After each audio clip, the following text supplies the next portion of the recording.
After all development is done in the solution and the work has been checked in, you can run a build on your project and create a software deployable package that you can then use to apply this code to another environment so you can test the code out further.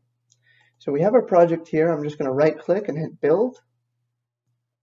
And this build is going to save our work before, if you haven't already. It's going to run some best practice checks.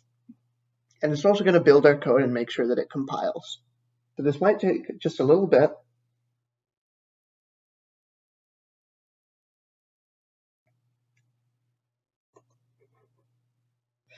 So our build is completed, and now we're ready to make a deployable package. So we're going to go to the Extensions tab at the top. We're going to go to Dynamics 365. We're going to go to Deploy, and we're going to select Create Deployment Package. So here we can select our packages,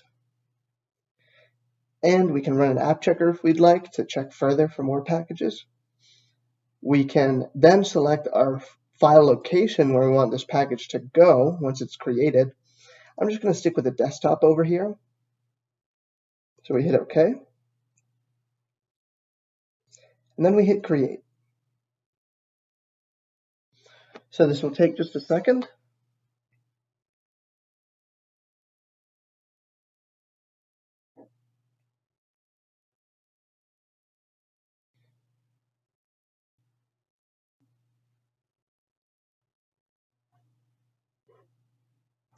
So now our package has been created, as we can see in the message below here.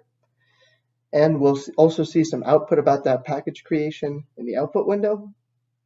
So we can hit close. And if we go to our desktop, we see our deployable packages there.